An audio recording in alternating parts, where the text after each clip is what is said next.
asientos. Vamos a dar inicio a nuestro siguiente panel.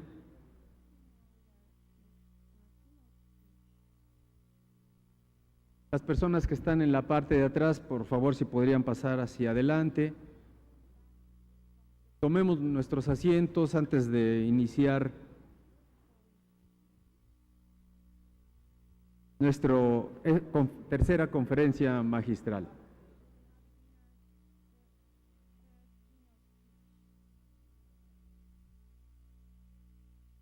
El programa de este día tenemos tres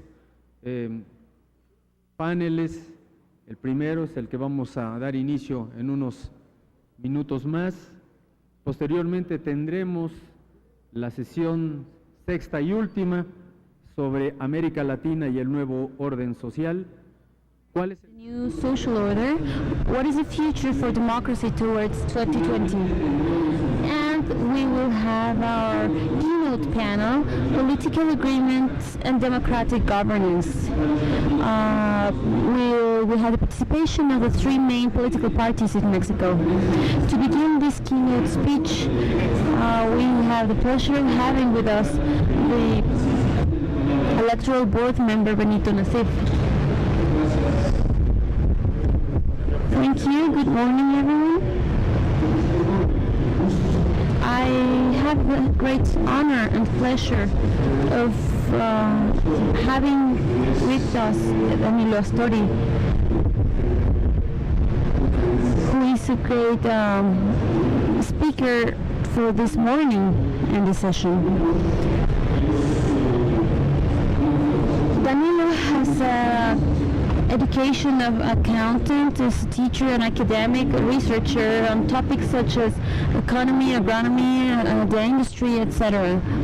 He is a remarkable character in the public life in his country, Uruguay. He has worked with the Frente party. He has been a senator for 3 terms from 1990 to 2005. He was a finance minister up to 2008, and he is the vice president of the Republic of Uruguay ever since 2010.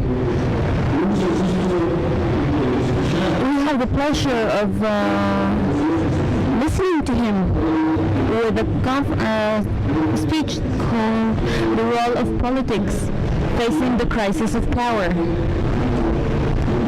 As the name of this speech tells us, it's a very ambitious topic, and it's of great importance for the countries in Latin America and to any of those who are taking part in the consolidation of democratic regimes. Crises are usually putting to the test the political processes of a country and its ability to overcome them without weakening. This is what Samuel Huntington called the degree of governability. That is the ability of institutions to channel and shift when facing conflicts. A very interesting question is that if political democratic systems react different than those which authoritarian when facing crisis. Authoritarian systems like to keep their crisis in power hidden, and this can be very unstable because without having legality there is not an agreement on how we will deal with crisis.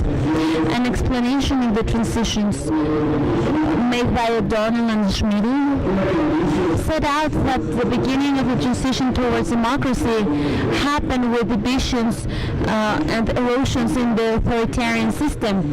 That means the rupture of that create crisis of power in non-democratic systems. We are usually dealing with crisis with institutions and also through established channels. Democratic systems are more resistant to crisis in power because they have legitimate ways on how to deal with conflict. However, as long as the constitutionality is low, so it is so is the capacity of facing a crisis while in power. And that is a problem that our democracies and the democracies of our whole region have been going through since this system of government is occurring more and more in our region. Another question that makes us have some insight is why would a social and natural crisis becomes a power crisis? What are those strands that make a social crisis to become a political crisis? I suspect that authoritarian systems are very different. The paradigm towards democracy usually makes us forget that the change of regimes are usually opposite to our democracy. And our region has lots of examples of political changes that have led to the erosion of democracy.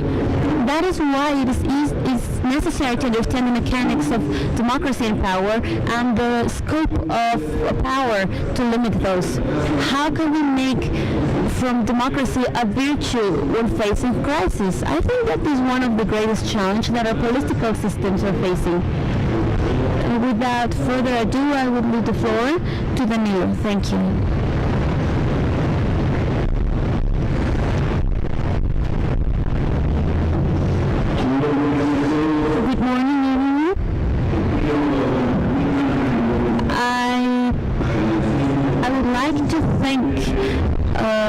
Sincerely to the Federal Electoral Institute, to the Colegio de México, Fondo de Cultura Económica, and the International Idea for their invitation to take part in this forum, and also for the chance to share with all of you some of the topics that are of utmost importance to our region. Of course, I thank all of you for being here in this presentation today.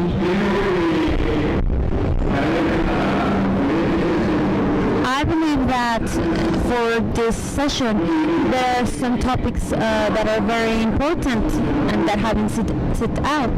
I believe that in the consideration of these topics there is an interaction between the coexistence and economic and social development and democracy. Of course, we deem democracy as a universally recognized ideal, a fundamental right of our citizens who have to exercise this right in freedom, in equity, in transparency, but responsibly. And we are basing this on the supremacy of the right and the exercising of human rights. This is how we had in the interparliamentary region at the end of the last century. Democracies are not perfect. Democracy is not a goal. Democracy should be considered the means to get somewhere, not the goal. We know that in politics, and usually and generally, it's always more important the meaning which we will get there than the destination. Sometimes we believe that getting to democracy means the death of the democracy. The way there to get to democracy is the most important nutrients to keep the flame alive and to remain convinced of the steps that we are giving towards this goal. There's a call to commit to an important role in any transformation process of our societies. A deep transformation toward greater development in social levels, which by being deep and important and due to the propositions that they mean, they should be regarded as a true cultural change, as a way to collectively learn how to live life in another way, always assuming the diversities that could not be denied, as have already seen and heard in the panels of yesterday, diversity may not be eliminated, but they are the main reason, the basic principle, so that we continue this fight and this trying to thrive a social cohesion, which is why I suggest that we think and make a reflection on these topics and we focus on the cultural universality as the culture and plurality panel said last night. With this focus, we cannot forget the human dimension that our societies have and that are very diverse. It must be noted.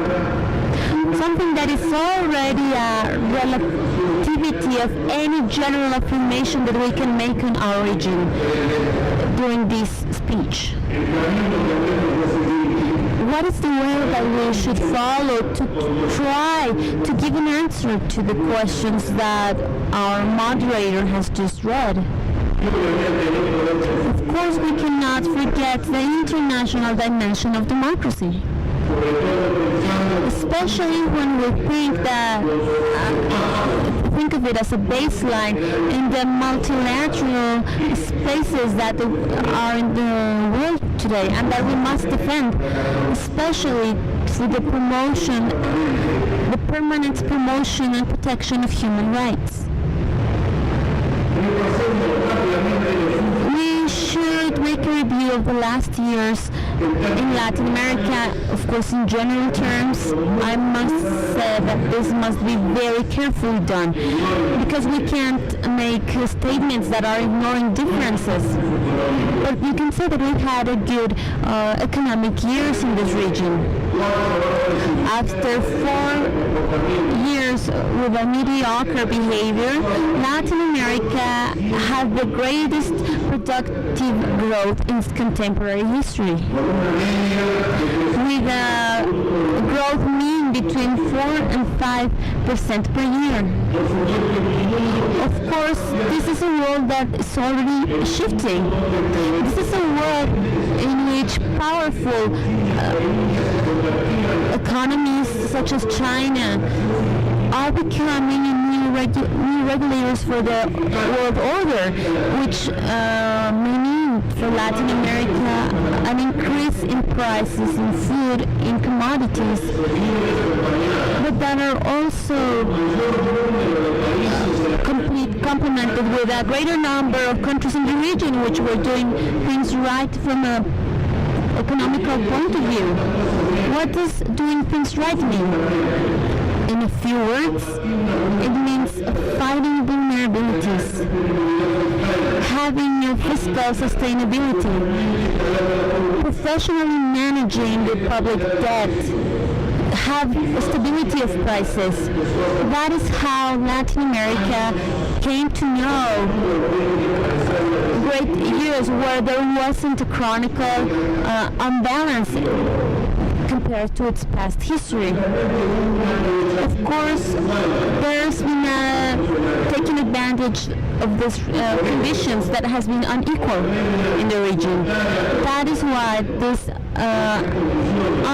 inequality of these advantages caused an inequality in facing the imbalances that come from the developed world and that are impacting our countries in a negative way. Not all the countries were able to protect or defend themselves from these negative impacts. But under this light, I must point out, and I'm going to contrast it to the political panorama of our region, because that is the history of the past years. We cannot ignore the great potentials that a region such as ours has, nor the greater challenges that we have.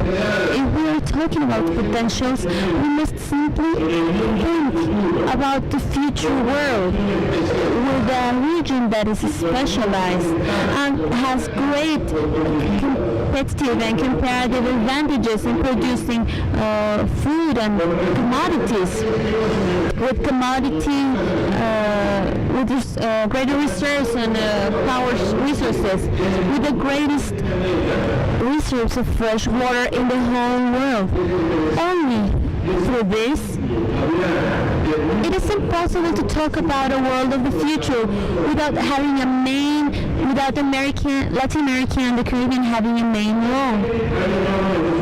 There are also great challenges ahead. The challenge of the infrastructure, an infrastructure that is incomplete and that requires some modernization. The challenge of an industrialization that is based on innovation and progress, and the biggest challenge of all, of poverty and inequality. Because Latin America has been combating poverty in the last years, and it's made it decrease. However, it's the region with the most inequality in the whole world. And this sets the world a new example that the theory of overflowing does not work, and that we need public policies that are designed specifically to fight this inequality, which is not combated with monetary transfers between the different sectors of society thanks to the help of the state. Although these transfers may sometimes be necessary, and they should be congruent with a policy of fighting inequality and discrimination. I was telling you that I wanted to put greater emphasis on these characteristics, to contrast them and compare them with the social and political situation of Latin America. In general terms, and taking into account the difference that we were just mentioning, first of all, from a social perspective, inequality comes together with a great discrimination. Discrimination based on gender, on generations, race, ethnics, and sexual orientation. Discriminations that come together, as we saw in the first panel in the afternoon of yesterday, with great levels of crime and also great levels of political corruption, especially in the public sector. These factors that I just mentioned and that were mentioned yesterday have harmed the political legitimacy in a great way in our countries, and this is perceived especially when looking at the deterioration of two main indicators according to the last research doing in our region, that of internal political efficacy and external political efficiency. Internal political efficiency is an indicator that shows us the conviction of people in a sense that they are understanding what is going on in our countries from a political point of view. When we're saying that internal political efficiency is hurt, we are saying that a growing number of Latin American citizens think they don't understand what is going on. That means that they think they don't understand that they have the ability to understand what is going on. And the external political efficiency indicator shows tries to prove that people believe that the rulers are not interested in what people think. This is a loss of confidence from the ruling sector with regards to the people's interests. And these indicators are very contrasting to the terms that we were speaking earlier. In general terms, this measures taken by the indicators are the ones that influence a disenchantment in electoral processes, for example. Electoral processes that, as we said yesterday, have had a great improvement in Latin America. Electoral processes that nonetheless cannot avoid this hopelessness of our people. To this we must add the representation problems in the exercise of public power, the loss of the capability to create linkages between society and the rulers, and the decline of the many political parties in our region. Now, we must add, because this is of great importance, to give an answer to the main question in this session, to all this disenchantment and hopelessness, and this gap between the political power and society, which encourages in society a feeling of rejection towards discrimination and inequality. Populations in our countries and our societies in general are not accepting unfairness anymore. They reject it. They are resistant to it. The courage that is in this attitude is that of uncomfortability of citizens in many of our countries. What is going on from a political point of view? As I think that the important baseline for this insight is to take into consideration the experience of democracy in Latin America and in Europe. We should make a very brief comparison between the emergence and evolution. In Europe, the democratic liberal state was constituted as a whole that was unified in the 19th century. In Latin America, we have the installation of a liberal constituted state in the second half of the 19th century. But then it was fractured, as we said yesterday, by interest in sectors who have frequently created operation mechanisms that follow clientelism or patronage, and that are avoiding and trying to keep taking into consideration the population's will and wants. In the 20th century, the great masses started making protests in many other countries, but for this evolution, and they did so from non-liberal demands, but national populist demands, and sometimes supporting military dictatorships, which were nationalist and which tried to democratize a state in terms of participation and democratization. Even now, in some cases,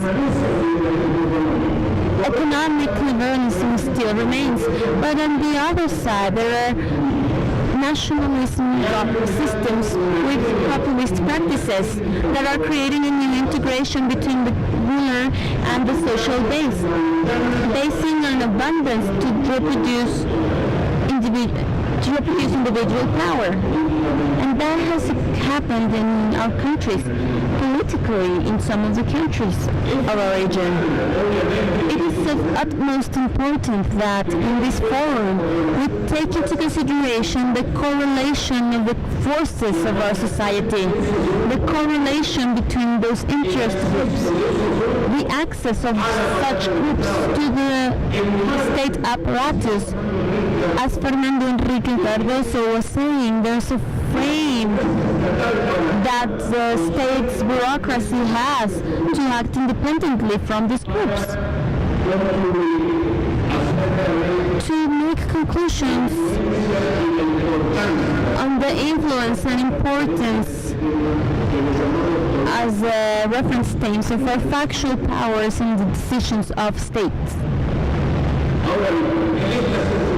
Now, with these circumstances, we are being asked in terms of the role of politics to face these challenges.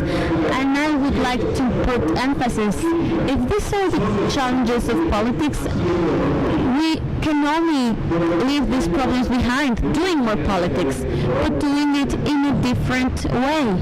Probably in many of the cases, without trying to be exclusive at all.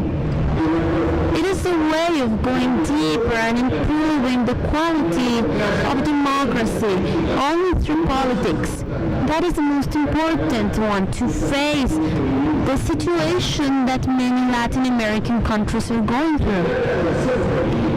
It is about making politics in the highest sense of the word, highest meaning of the word. We must assume that we are humans, subject to history, not objects of history. We are the ones that are building history, but we are the ones making politics, that we select our objectives, we select our strategies, and we choose our instruments that are going to work for these objectives and strategies.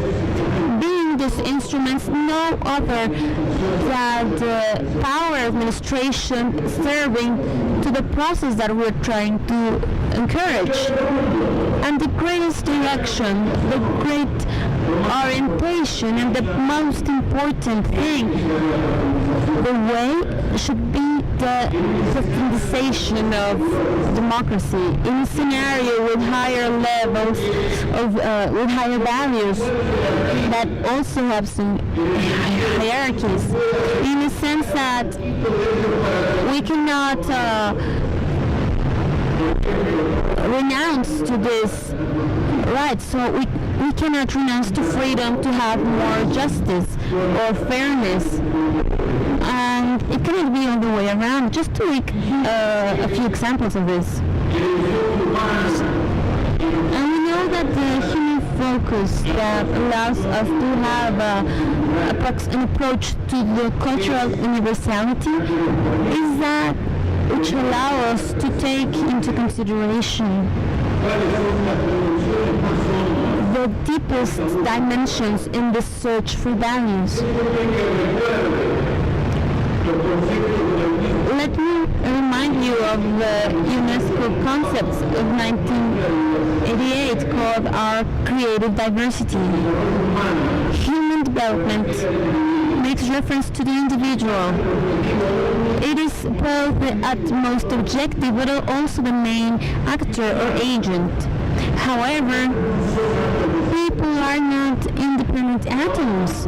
They work together. They compete between them. They cooperate. They interact in so many ways. It is culture, the one that binds one person to the other and makes human development possible. It also defines the relationship of each individual with nature and its environment. It is beginning with a focus such as this that we can perceive that cultural development in its broadest sense is being asked to play a greatest role in the social cohesion construction. Therefore, in the possibility of making the proposed path possible, it's in a culture in which people recognize themselves, they grow together, they nurture themselves, and they are learning all together to develop a collective self-esteem. And also learn to respect the most basic human values such as solidarity, respect, and tolerance. Viewed from a negative point of sight, marginalization and poverty come together with cultural unvalorization and the loss of a collective self-esteem. I believe that it is worth that, let me give you a very specific example. We should take into account the role of artistic creation in very critical contexts of our countries that are very far from power centers, creating links to develop the self-esteem and the self-respect, and of the possibility that humans perceive to make things differently in life. That is why it is important, the statement of Freiburg in 2007. The term culture takes into account languages, arts, traditions, institutions and ways of life through which a person or a group of persons are expressing their humanity and the meanings that they give to their existence and development. This focus is the one that allows us to see the richness of the characteristics that our path should have. But there's a question that I would like to give a straight answer to on the role of ethics in defining these values. And these values that are going to be the base and are going to consolidate democracy. When I talk about ethics, I talk about the spirit of the inner self. I talk about souls of evil, of kindness, of self-esteem, of course. This in function to the tradition, costumes, beliefs, experiences of each society. It is the ethic. It is ethics conceived like this. Ethics as a straightness of the procedures, always follow under the light of kindness of evil of a society. And this is what is going to let us think the main values that are going to give direction to our democracy. Along these lines, I would like to mention four. Just four, not because those are the only four, but because these are the examples that I want to share with you. Freedom, the construction of equality of rights and opportunities, participation and prosperity. Freedom in every sense of the word, constructing equality of rights and not compassion, not assistance, without forgetting that sometimes compassion is necessary and assistance is necessary too. But the value here is constructing equality for everybody, fighting discrimination. Participation, because if we don't build this together with people and society through being close as we talk today, this process is not possible. Fourth, prosperity, because prosperity is a superior value. We don't want to create a path of poverty towards equality. We are not encouraging a culture of poverty. We don't want to be all equal going downwards. We all want to be equal if we go upwards. And thus, prosperity is a fundamental value of democratic coexistence and of constructing the countries, constructing what our countries are expecting. To summarize, I would like to say three main things that shift into challenges and arise from these ideas.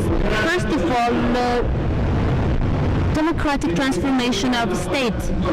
Second, citizen participation, including, as we said, those terms of reference, modification of institutions to have new mechanisms of participation. Third, of course, are the transformations in many of our political parties, but just to improve them. Talking about the democratic transformation of a state, we should take into account four different dimensions because they are interacting between them. The first dimension, the institutional transformation. economic and social development may be seen as from different points of view, from their perspective. A main perspective that we must learn to respect and to share with our societies is that of the modernization and specialization of institutions. We can't have development if we don't have new institutions. We cannot have new institutions if we don't have specific responsibilities that are going to make them stronger and complementary, and that are going to be setting a direction for people to respect them. And I understand that they are part of change, and they are not opposed to change. Second, developing human abilities so that the state can make a democratic transformation, but generating new capacities and abilities for these new responsibilities. This requires a third dimension that is complex, which is incorporating modern technologies to the work of the state. Finally, managing and management. This is a set of procedures that should be set into practice to move forward the policies that are designed. Participation should be permanently stimulated and encouraged. Being consistent, being persistent, believing in dialogue and having faith in that discussion and negotiations can bring positive results. We were just talking about institutional modifications. Why can't we allocate some of these modifications towards creating new participation mechanisms? For example, new levels of government that come closer and closer to the regional and daily local life, that of common people, that of people that wakes up early in the morning and come late at night and sometimes don't see their children at all. Why can't we take government down to these levels of civil participation? Congress and parliaments should give great support to this transformation. Congresses must show a behavior of governance that is honest, that is accessible, that is transparent, that are two characteristics that complement each other. Congress should be a transparent and clear box through which we can see all the discussions, all resolutions. We can see all of what's going on inside. But these Congresses should also be a place where people can walk in and participate. That is why I say they should be accessible. But there should be accountability. A main characteristic of a Congress that encourages citizens' participation is being accountable always regarding to what they've done in their administration. Finally, political parties, which have so much to contribute. Electoral processes have improved greatly, and that's without a doubt. But we cannot believe that political parties are electoral cooperatives and that they work only so that electoral processes work correctly from a formal point of view. Wanting to transform a society is not wanting just to win in elections. Elections are necessary to make a transformation in society, but they are not the goal or the goal in this road. Our goal is transformation. Under these circumstances, we should encourage internal democracy within our parties. Second of all, the importance of an ideological and programmatic discussion. To have sensibility to make our agendas more modern. With topics such as those that we've been discussing in this forum. those are key ingredients that are going to allow political parties to comply with the roles that they were given. Yesterday we were saying in the last session that political parties cannot be replaced. That is for sure. There is no future without political parties, but I hope that we can transform political parties in a way in which they can use their whole potential and become a true mechanism of putting power in the hands of many of the citizens that are waiting and expecting. Thank you very much.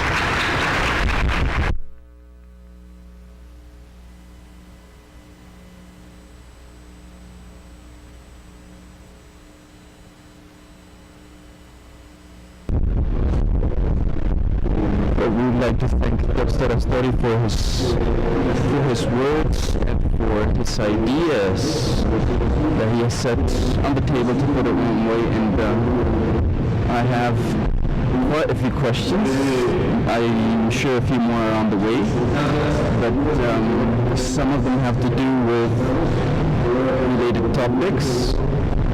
And given the amount I have, I think it would be better if we group the questions to manage time in a better way. When I was listening to Dr. Astori, I was thinking about a book I read a while ago when I was a student in college. A famous book in the 70s at least, that was called In Defense of Politics, written by a scholar with a brilliant career, brilliant political career in the English Parliament, and he was an advocate for politics as professional activity, and also as an activity that was extremely prudential. And something that really caught my eye was the different kinds of anti-politics that arise in all countries and in all democracies, and that are or can be really harmful for democracy. So to waive politics is as a professional activity, because we need people who are dedicated for this specifically, and who give their activities and their talent as politicians, but we also need the citizen involved in politics. We need the public matters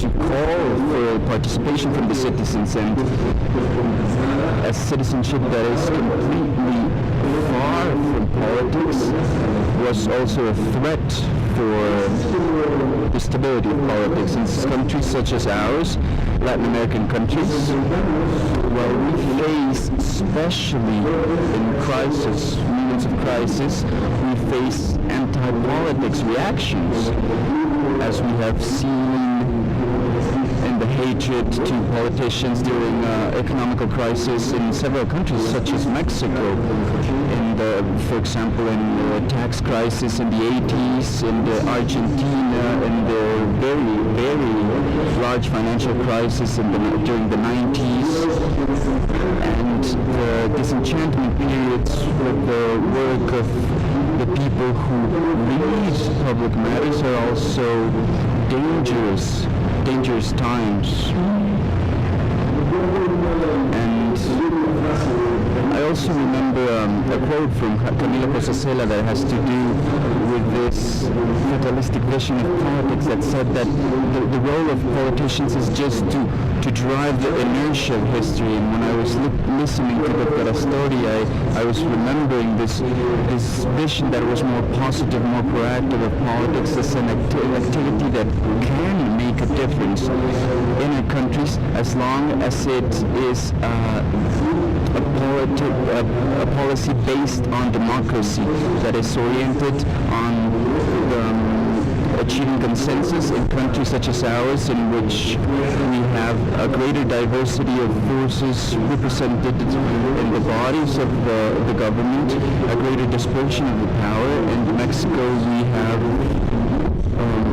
15 years of divided government, where we don't have just one political party that controls all the decision points, at least at a federal level, and politics is really made from consensus, from agreements, from stages in which politics gets to a dead end, and we seem to not be making any progress, and sometimes we are making progress at a very accelerated rate.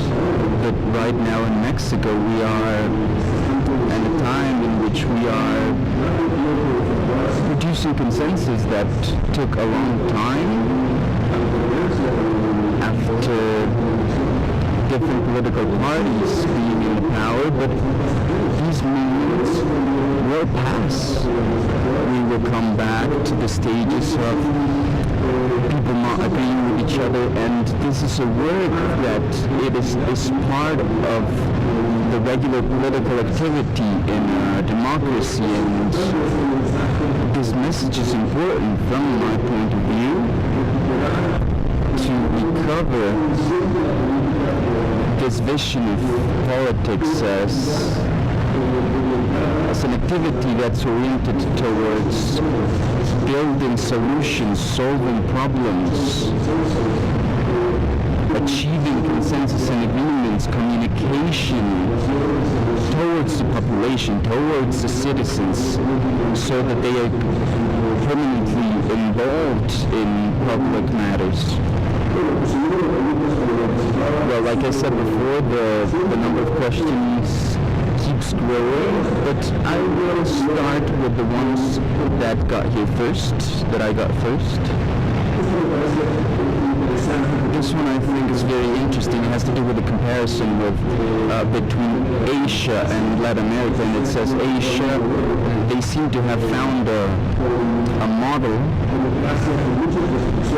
with a democracy with a lot of restrictions, but that is very efficient financially, and that they have managed to support that financial growth, maybe by sacrificing some political freedoms. And this person is also saying that in Latin America we have an unbalance or a balance, a model that's different. We have greater political freedoms, but our financial or economic growth is not as high, and this is a mirror of the poverty and the unequality that we have in Latin America. Well, first of all, I'd like to thank you for all the questions, because I can see there's a lot of questions. I thank you for your interest in these topics. I would just like to say shortly that I really share, I completely share the comments the moderator was doing in his introduction. And of course, if we talk about Asia, we also have to talk about certain situations that are very different within the region that would not let us to set forth certain general conclusions. So I think that the question is pointing towards general realities that can be shared in Asia. There has been a really massive financial effort when it comes to investment infrastructure. These are countries that maybe 50 or 60 years ago in some cases they were still moving stone. Let's just think about the case of Vietnam and Korea. And they have really reached growth levels based on innovation. It's not just growth, it's growth with quality that really sets a very important background for the entire world. And they also are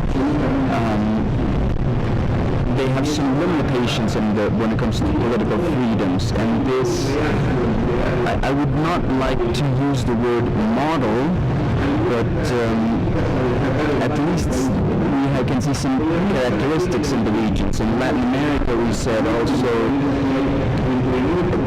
considering the great differences we have between our countries, we have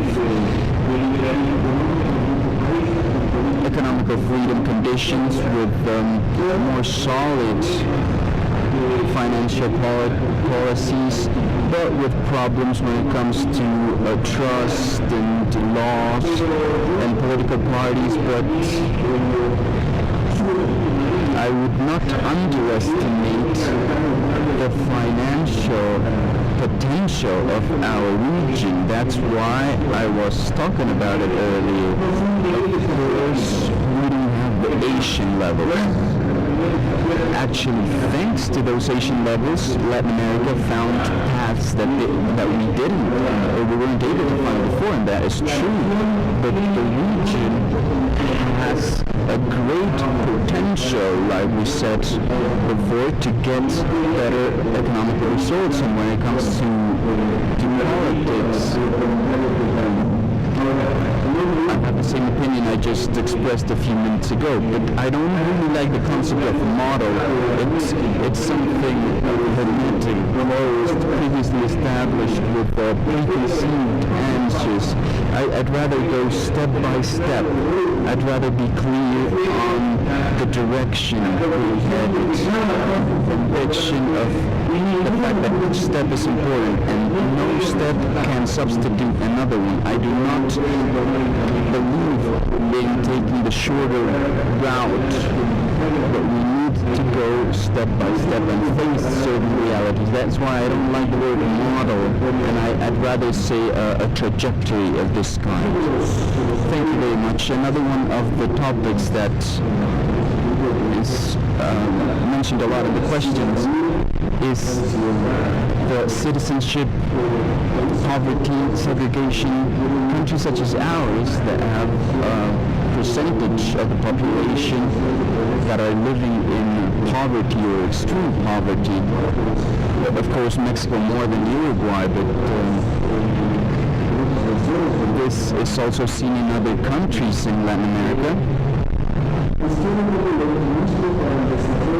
So this is asking about the optimism on the development of these citizen skills to strengthen democracy, so the citizen sees him or herself as a holder of rights and obligations, liabilities, so they can go outside looking for building a common interest, and at least this is what we see from the ideal of democracy. But in practice, we see the big problem of corruption of the voter through governmental gifts or the use of public resources, public funds, so that the citizen does not see him or herself as a citizen but as a customer of certain political parties. How can we solve this problem? So is there a foundation for this optimism to build a citizenship that really exerts liberty and the right to vote and the participation in public affairs? Well, I will start by the end. To deepen democracy is to build the citizenship. From my standpoint, there are two different ways of identifying one process, and both, like I said before, can be seen as a great cultural change in society, as a collective learning to choose other values and to go forward with intended direction. And don't think there's any suspicion of presumption in this country. It's a civilization process in which we are all learning new things, new paths, and new directions, first off. And second off, let us always separate segregation and poverty. There's two things that are completely different.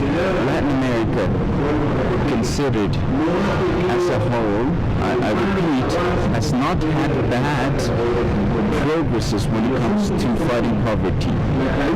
Actually, in the last few years, poverty has been reduced in many of our countries, but segregation is still there.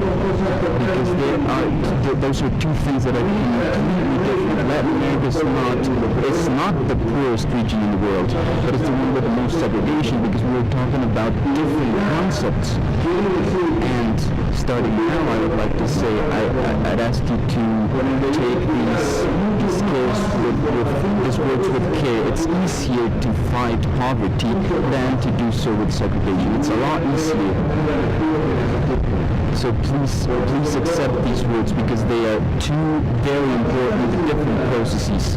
To fight segregation is to go to the structural factors that take a long time, all of them, that make that this inequality of rights has been present throughout our histories. And to have an impact on these factors with permanent public policies, not just with monetary transformations like we were saying today. It's a very complex process, very difficult, and especially it's a very slow process, but we need to face it. And in our countries, we have some countries in which the inequality measurements have been reduced. I'm quoting the Gini index, which is maybe one of the most highly used indicators in these matters. And we have countries in which we have had significant progress in the last few years, but the same results that show that progress are also showing the size of the field we have to walk still, looking forward with what's going to happen with these public policies. Now, when it comes to corruption, which is a very, very significant process,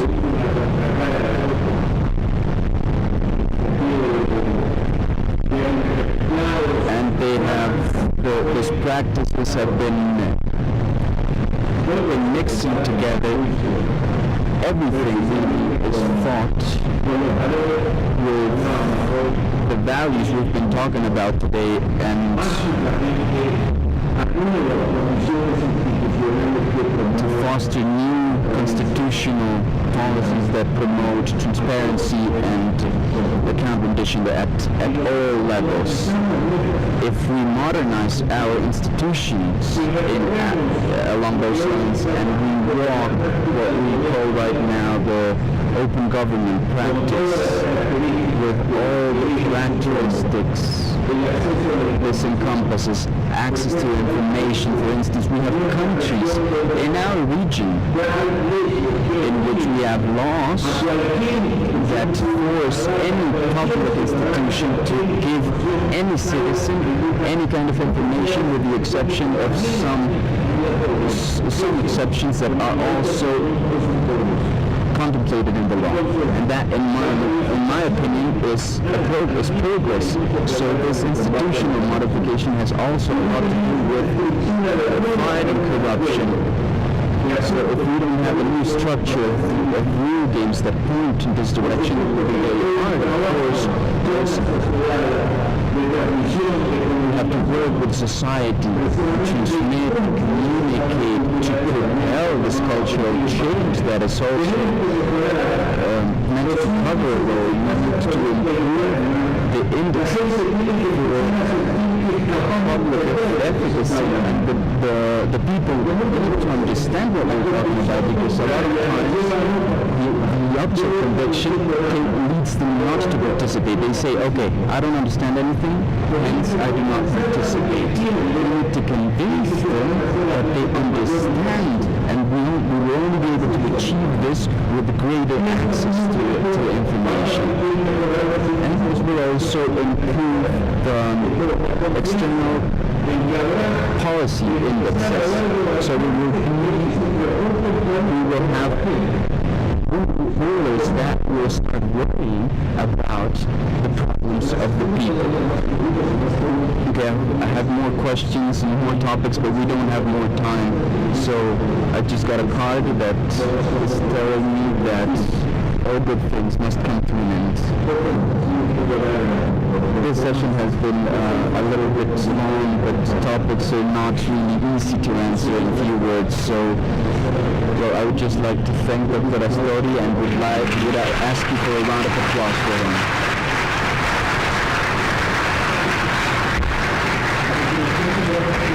Now we will have a 5-minute break to go to session number 6, entitled Latin America and the New Social Order, What is the Future of Democracy Towards 2020? Thank you very much.